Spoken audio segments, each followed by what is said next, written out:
Bonjour, bienvenue à la présentation sur le programme particulier d'urbanisme PPU des Faubourgs. Mon nom est Olivier Légaré, conseiller en aménagement pour l'arrondissement de Ville-Marie, et au cours de cette présentation, j'aborderai le chapitre relatif au réseau et aménagement résilient. Mais d'abord, voici un bref rappel de la vision. Le PPU des Faubourgs se veut l'occasion de pérenniser l'identité sociale, patrimoniale et architecturale du quartier et favoriser un milieu de vie agréable, durable et respectueux de l'environnement. C'est plus particulièrement à ces éléments que se raccroche le chapitre qui fait l'objet de cet exposé. Mais il s'agit également de consolider le territoire et d'assurer une continuité urbaine entre le quartier centre-sud, le Vieux-Montréal et le fleuve.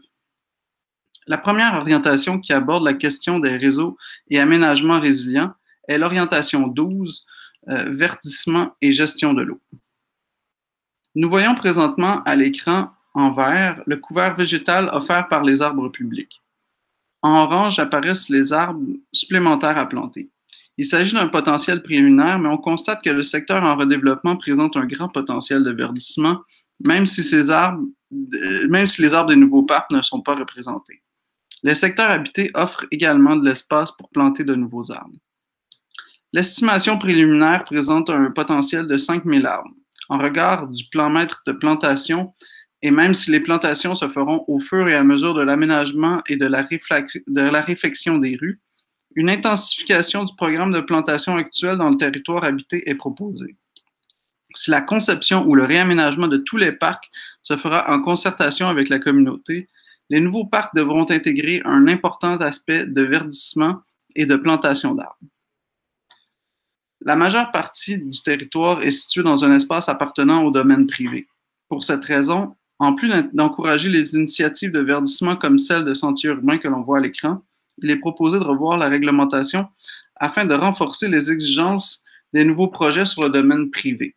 Donc, ça signifie d'abord en exigeant la perméabilisation et la végétalisation des espaces extérieurs tels que les cours et aires de stationnement.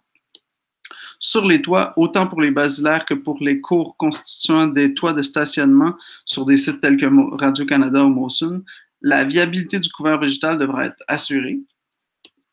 La réalisation d'un plan directeur visant la rétention et la gestion durable des eaux de surface sur l'ensemble du projet sera favorisée à l'échelle d'un ou de plusieurs îlots. Pour la rétention des eaux de pluie, la proposition de réseaux d'espaces verts et de lieux identitaires est également une opportunité à saisir. En effet, l'analyse de la topographie permet de cibler des points bas, soit les axes vers lesquels s'écoulera naturellement l'eau de pluie. Ces points bas, lorsqu'ils présentent des opportunités d'aménagement public comme le futur Square Papineau ou les espaces sous le pont Jacques-Cartier, ils devront faire l'objet d'aménagements de rétention de surface. Sur les rues, certaines infrastructures sont également à privilégier, telles que des saillies drainantes aux intersections des rues et des fosses d'arbres agrandies et drainantes sur les trottoirs. Donc, on voit ici un exemple de fosses d'arbres agrandies et drainantes sur des trottoirs sur Papineau dans le secteur dans l'arrondissement Villeray. Passons maintenant à l'orientation suivante, soit la résilience des rues et des infrastructures souterraines. Le territoire du PPU des Faubourgs présente plusieurs particularités liées à sa topographie à rehausser. Donc, elle est à rehausser sur le site Molson et à la présence d'un sous-sol très profond à combler sur le site de Radio-Canada, ici, comme le montre cette coupe dans l'axe de la rue de la Visitation. Les futures rues à aménager offrent des conditions idéales pour aménager des infrastructures telles que des galeries multiréseaux. Ces galeries accessibles par des escaliers intégrés au bâtiment ou depuis les trottoirs permettent d'éviter les travaux à grand déploiement qui sont souvent nécessaires lorsque les réseaux techniques sont en pleine terre. Pour cette raison, le PPU est l'occasion de lancer des études de faisabilité, donc relatives à la construction de galeries souterraines pour accueillir tous les réseaux, donc eau, gaz, électricité et câbles, et en faciliter la gestion, mais également afin d'intégrer les nouveaux bâtiments à un réseau thermique carboneutre fondé sur le principe d'économie d'énergie et de récupération de chaleur. Enfin, la 14e et dernière orientation du PPU concerne l'efficacité énergétique. En 2015, les émissions de gaz à effet de serre du milieu bâti représentent 37 des émissions totales de la collectivité montréalaise, en deuxième place après le transport. Les matériaux jouent un rôle important à ce sujet et l'arrondissement a sur son territoire quelques précurseurs comme cette maison de la rue L'Artigue datant de 1999 et construite en paille. Les émissions du milieu bâti sont associées à l'énergie consommée par les bâtiments pour l'éclairage, la climatisation, le chauffage de l'air et de l'eau et l'utilisation de divers équipements. Pour cette raison, des mesures du PPU visent à augmenter l'efficacité énergétique au sein des bâtiments.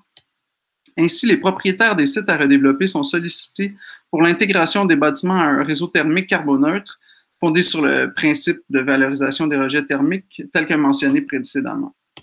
Mais également, la forme urbaine compacte et la contiguïté des bâtiments sont préconisés en vue d'offrir une meilleure performance thermique que lorsque les bâtiments sont isolés. La construction ainsi que la rénovation à haute performance énergétique sont favorisées. Enfin, l'implantation d'un monitorage de la consommation énergétique dans chaque bâtiment pourra également être encouragée. Je vous remercie d'avoir écouté cette présentation et je vous invite à soumettre vos questions et vos mémoires afin d'enrichir le projet de PPU. Je vous invite également à écouter les autres présentations thématiques afin de parfaire votre connaissance du projet de PPU des Faubourgs.